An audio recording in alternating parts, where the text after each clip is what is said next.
종목 뉴스 스크랩을 통해서 한번 알아보도록 하겠습니다. 석유 수요 부진의 끝, 정유 공장 완전 가동을 눈앞에 두다 라고 되어 있습니다. 오전에 규모 손실을 냈었던 국내 정유업계가 지속적인 회복을 예고하고 있습니다. 그 이유는 석유 제품 소비 심리를 회복을 했고요. 정제 마진이 상승을 하고 있다는 점 때문입니다. 2년 연속 대규모 흑자 달성에도 기대감이 커지고 있는 상황이고요. 업체별로 따져봤을 때는 S-오일에서 작년에 100% 가까운 원비, 설비 가동률을 유지를 했고요. 윤활기유, 그 다음에 석유화학 제품 설비는 가동률을 100%에서 115%로 상향 조정을 진행을 했습니다.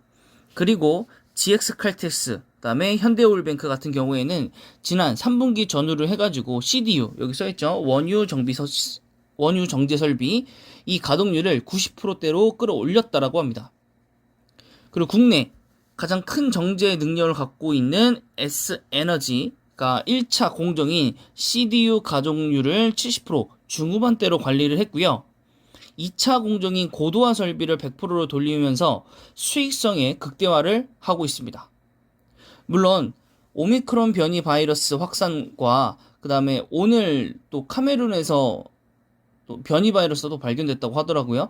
또 이런 것들의 확산, 그리고 중국의 석유 제품 수출 쿼터가 추가 배정 등 여전히 좀 변수 남아있다라는 게 부담감을 적용하겠지만, 그래도 긴 부진의 터널의 끝에서 지금 부활하고 있다라는 거, 그게 이제 지난 3월에 턴을 좀 했다라는 걸 표로 보시면 나와 있습니다. 되셨죠?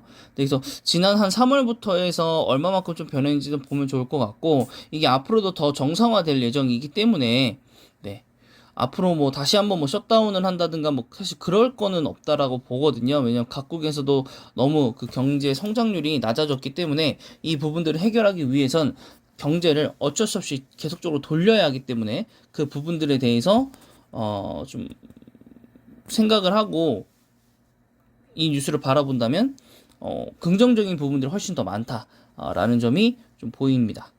관련 차트 한번 오겠습니다.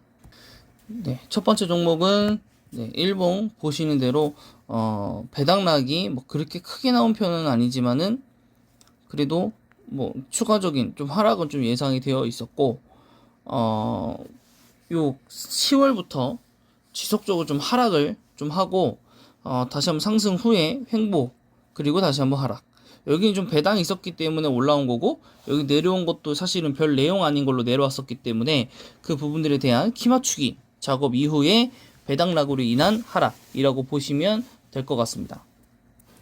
자, 그럼 주봉상으로 보시면 3월에 가동률이 올라갔다라고 되어 있잖아요. 3월에 사실 하락은 하긴 했지만 그 이후로부터는 상승세를 끌어온 건 맞다.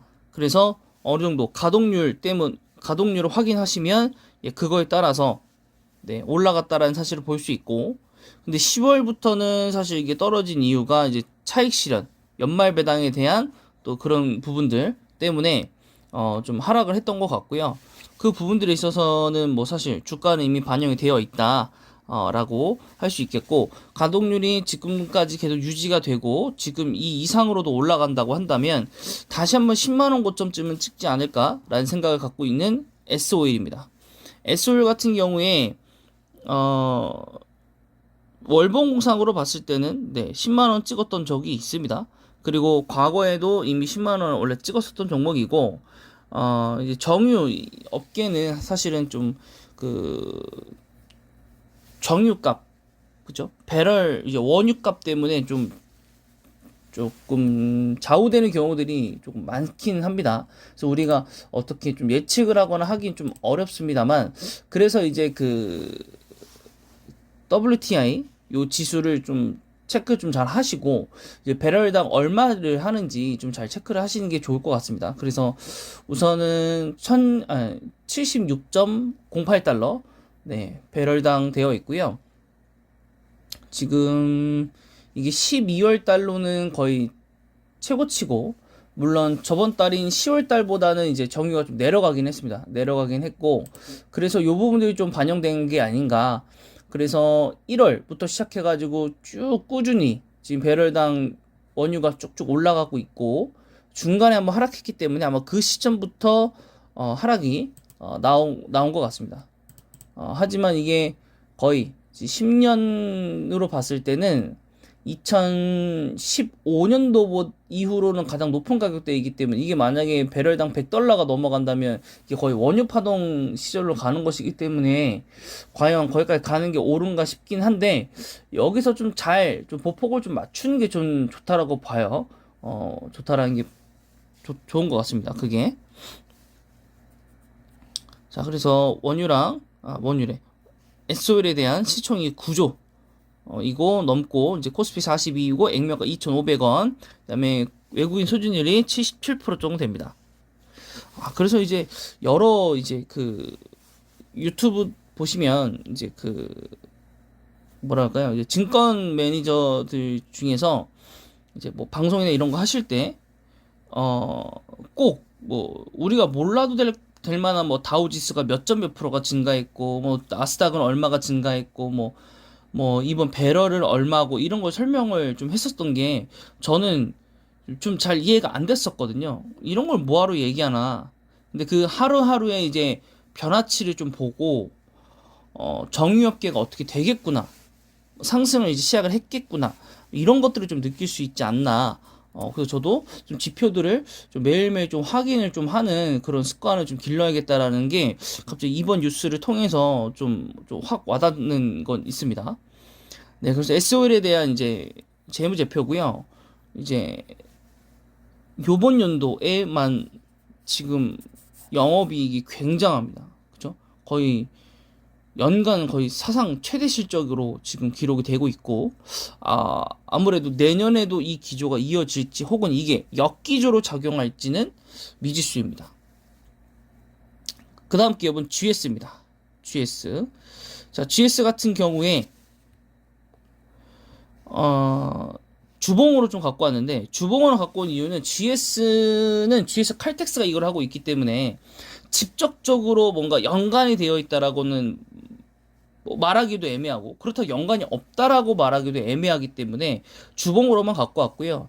GS가 하고 있는 사업들이 굉장히 많죠. GS는 요즘에 이제 바이오 이제 휴재를 인수해가지고 바이오 쪽으로도 보톡스 쪽으로 나가보려고 하는데 또 그게 뭐 식약처에서 금지 처분 받고 뭐 여러 가지 또 문제가 또 있고 또 저쪽 상황으로는 GS 리테일과 홈쇼핑 합병했지만 그렇게 큰 수익이 나지 않고 있고 혼란만 오고 있고 또 물류 체인에 대한 퀵커머스, 라이브 커머스에 대한 걸 많이 늘리고 있지만 그거에 비해서 아직 성과가 나오지 않았다. 근데 어쨌든 회장은 이 부분들을 강조하고 있기 때문에 GS 리테일이 거기서부터 시점에서 얼마만큼의 시너지를 발휘하냐에 따라서 주가는 요동칠 수 있다라고는 봅니다. 근데 아직까지는 뭔가 보이는 게 없기 때문에 조금은 주가가 지지부진하지 않았나 싶습니다. 그래서 GS는 여기까지만 보도록 하고요. 네, 그 다음 기업 일봉입니다. 네, 배당을 좀 많이 받았습니다. 네, 그리고 지속적으로 좀 내려왔고, 네, 현대중공업입니다. 네, 현대중공업 같은 경우에는 이제 중공업 자체가 이제 상장을 좀 하면서 한국조선해양도 마찬가지고 조정을 좀 세게 받았죠. 그래서 여기 밑에 있었던 주식이 조금 올라오면서 현대중공업 기사로 네, 많이 올라왔고 상장 이후로는 지속된 하락을 좀 보이고 있다. 라는 거. 그리고 뭐 자체적으로도 뭐 쇄신을 뭐 하면서 지배 구조를 조금 뭐 조정도 하고 하긴 했지만 현대중공업이 좀 그만큼 조금 완전한 지주사로서의 역할이 좀 더 크기 때문에 할인율을 좀 많이 받았고 여태까지 많은 회사들을 상장을 시키면서 현대중공업 지주 안에 있었던 회사들이 점점 빠져나가면서 현대중공업이 가지고 있는 메리트들이 좀 사라지고 있다. 라는 점. 갖고 온 이유는 현대오일뱅크를 현대중공업 지주 갖고 있고 현대오일뱅크가 곧 상장할 것이기 때문에 갖고 왔습니다. 제가 상장 날짜를 잘 몰라서 검색을 좀 해보겠습니다.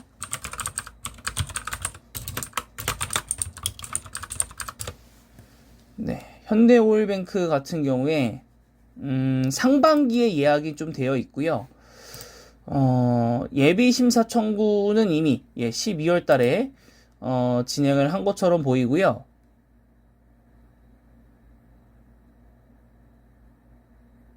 네, 3반기네요. 2년의 심사 결과가 나오고요. 2월에 심사 결과가 나오고 3, 4월 중에 증권 신고서를 제출할 거니까 5월 달이나 6월 달쯤에 공모를 진행을 할 것 같습니다. 5월 달하고 6월 달에 공모가 진행이기 때문에 결론적으로는 심사 결과 나오는 2월 전에 좀 매수를 해야 될 것 같고, 만약에 심사 결과 나오더라도 당장은 안 갈 수 있기 때문에 3, 4월 안에 증권신고서가 출고되기 전에 현대중공업 지준을 매수를 한다면 일정 부분까지 상승을 할 수는 있을 거라 봅니다. 그리고 다시 하락을 하겠죠. 또 하나의 회사가 빠져나가는 것이기 때문에 그 부분들 여러분 체크를 좀 하시기 바랍니다.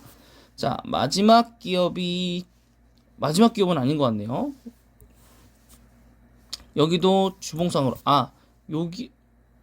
그렇죠. 현대중공업은 이제 월봉까지 보려고 해가지고 제가 주봉을 2개를 갖고 왔습니다. 네, 주봉으로만 보려고 했다가 월봉까지. 네, 그래서 과거에 보시면 원래 여기까지 있었던 주식이 여러 회사들을 상장시키며 내려갔고, 또 코로나 직격탄을 맞았고, 그럼 다시 한번 자회사 상장으로 통해서 몸값을 올렸다가 상장 이후에 몸값이 빠지는 것을 볼 수 있었고, 요 부분들이 다시 한번 또 올라올 수 있겠다라는 거. 어디까지 올라갈지는 모르겠지만, 현대올뱅크에 대한 이제 기대감이 LG 에너지 솔루션이 상장을 잘 하게 된다면 긍정적 부분으로 적용이 되기 때문에 그 부분들까지 또 타고 올라와서 또 다시 한번 8만원 근처까지 올라왔다가 다시 한번 스물스물 빠지는 요런 이제 흐름을 좀 그리지 않을까라는 개인적인 판단이 좀 있습니다. 네, 그럼 이 정도로 보는 걸로 하고요. 다음은 이제 SK 이노베이션입니다. 지금 SK 이노베이션은 이제 꾸준히 여기도 주가가 올라오고 있는데, 사실 좀 차트를 갖고 오면서도 갖고 와야 되나 말아야 되나 고민을 좀 많이 했고요. 왜냐면 이제 그 LG화 처럼 이제 분사를 이미 예정을 해놨기 때문에 이 부분에 있어서 또 LG 화학처럼 이제 같이 이제 주가가 빠질 수 있기 때문에 이 부분은 여러분들이 조금 생각을 좀 해봐야 되지 않나 라는 부분이기 때문에 여기는 차트만 그냥 간단하게 보여드리고 넘어가는 것으로 하겠습니다. 그럼 이번 영상은 여기까지 하는 것으로 하고요. 영상이 마음에 드셨다면 구독과 좋아요